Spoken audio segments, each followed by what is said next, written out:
অন্তর্বর্তীকালীন সরকারের উপদেষ্টা হিসাবে প্রথম মাসের বেতন বন্যায় ক্ষতিগ্রস্তদের জন্য ত্রাণ তহবিলে জমা দেওয়ার ঘোষণা দিয়েছেন যুব ও ক্রীড়া মন্ত্রণালয়ের উপদেষ্টা আসিফ মাহমুদ সজীব ভূঁইয়া। সামাজিক যোগাযোগ মাধ্যম ফেসবুকে নিজের ব্যক্তিগত প্রোফাইলে এক পোস্টের মাধ্যমে তিনি এই তথ্য জানান। ক্রীড়া উপদেষ্টা বলেন, আমার প্রথম মাসের বেতন প্রধান উপদেষ্টা ত্রাণ তহবিলে দেব। সংকট মোকাবেলায় সকলে এগিয়ে আসুন।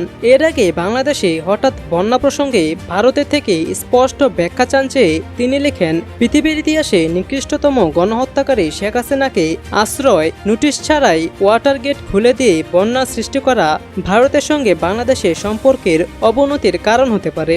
এ বিষয়ে বাংলাদেশের জনগণের কাছে স্পষ্ট ব্যাখ্যা দিতে হবে। স্মরণকালে সবচেয়ে ভয়াবহ বন্যার কবলে ফেনী, নোয়াখালী ও কুমিল্লা সহ বেশ কয়েকটি জেলার লাখ লাখ মানুষ তলিয়ে গেছে রাস্তাঘাট, ঘরবাড়ি। এ অবস্থায় বন্যা পরিস্থিতিতে আটকে পড়া বাসিন্দাদের উদ্ধার কার্যক্রম ও খাবার দিতে সারা দেশ থেকে বিভিন্ন টিম যাচ্ছে এসব অঞ্চলে। এছাড়া সারা দেশে বিভিন্ন জায়গা থেকে বন্যা দুর্গতদের জন্য ফান্ড সংগ্রহ করা হচ্ছে।